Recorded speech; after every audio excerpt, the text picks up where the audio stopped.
If I come in now, it just can be a lot easier to go viral. Yeah. And the algorithm is usually very, very primitive at first, so you can hack your way around and grow. And this is the time. I have to jump on it. So that was another reason why I wanted to come into the subscription box. And above that, it was just, I figure they will promote me. How did you scale it up to roughly 20,000 members in the first year? I was it's important to understand my previous background. I had a different business, which kind of like this typical story. I started the company with a couple $100. I was an international student, and my purpose was just to pay the out-of-state tuition. And I was selling truckloads of excess inventory, and I was flipping them, and I was doing search engine optimization, 03, 04, right? That's when I started. And I was pretty good at that, and I was fascinated by it. But then eventually social media came in. It was social bookmarks. And I adapt to it. So dig, Reddit, stumble upon, and I was able to hit the front page because, again, we're talking algorithm. We're talking, even if it's hand removal, okay, as long as there's an algorithm over there, I can figure it out. So I used to do a lot of link baits, and at that time, no one called it growth hacking tactics. Mm-hmm. It was just tricks that we used to call it, and we had a bunch of friends calling each other, and we had all those tricks, and we would hit the front page, and you would get thousands of links and all that. That was back then, and then when you come into a beauty industry, and when I looked at that space, I said, this is a miracle. I love this space. Because when I was a wholesaler, no one's going to go and talk about you. No one's going to post about you. They'll keep the secret, and they'll take it to the grave before they'll give you any credit, right? Because you're a secret for you're a source. Mm-hmm. But when I saw it's a box, I said, those girls are talking about the boxes. I got to get into this business. This is awesome. And I can, it's all on Instagram. It's all YouTube. I can figure it out. This is an algorithm like anything else. And Instagram was a small company. It was just a new platform. I figure usually when it's a new platform, that's when you jump into it, right? Because it's a supply and demand. There's a lot of demand for content, not a lot of supply. Mm-hmm. So if I come in now, it just can be a lot easier to go viral. Yeah. And the algorithm is usually very, very primitive at first, so you can hack your way around and grow. And this is the time. I have to jump on it. So that was another reason why I wanted to come into the subscription box. And above that, it was just, I figure they will promote me.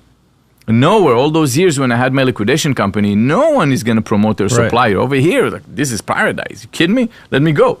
And that's how I got in. And talking about motivation, that was one of the motivations. It was just something I knew I can win, and I saw the opportunity, and I figured I can make it happen. Yeah, it's interesting because in 2013, 2014, 2015, YouTube was big, but nothing like it is today. Nothing like it is today. And like back then, I think a lot of people underestimated it. It wasn't like it is today, but you have to understand the difference.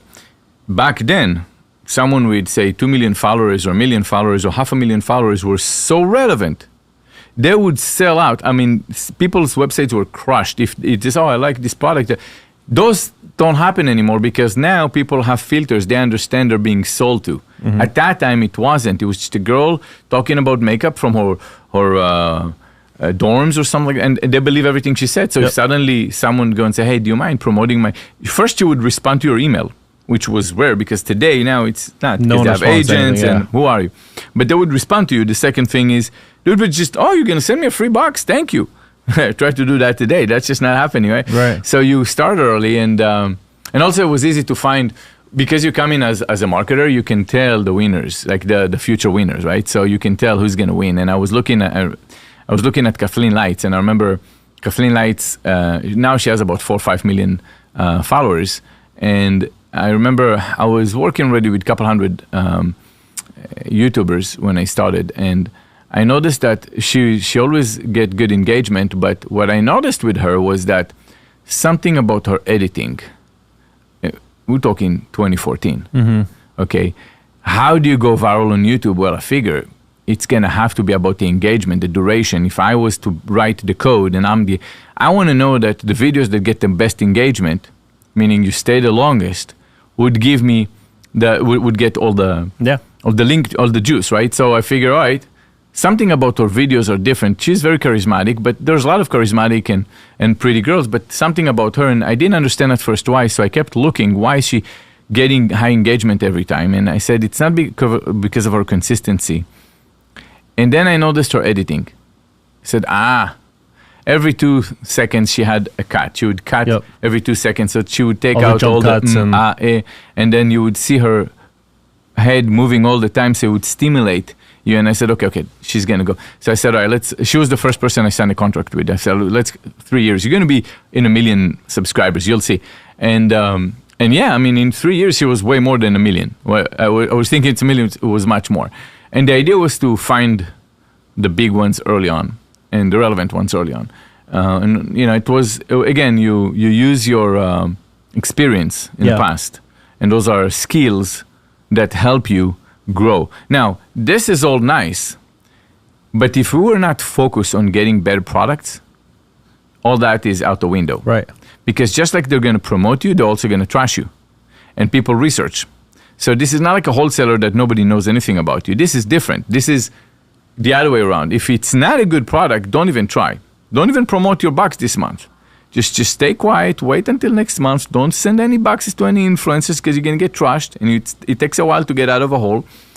And then, so it was a lot of that, right? At first it was banging on doors trying to get products. Nobody knows you. Nobody wants to deal with boxes because they were dealing before with boxes, subscription boxes, and they had bad experience and so on. I don't want to give anything for free. They would hang up the phone.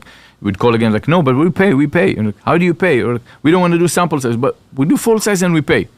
Okay, now we'll talk. And then it was just hard. And the main thing was to get the big brands, the known brands, the Estee Lauders of the world. And that took us years. And up until 2017, we didn't have any success. But 2017 was a big change because that's when they started rolling in and we started working with big brands and we became bigger. If you've enjoyed this clip and you'd like to watch the full episode, you can do so on my main YouTube channel by clicking the video here.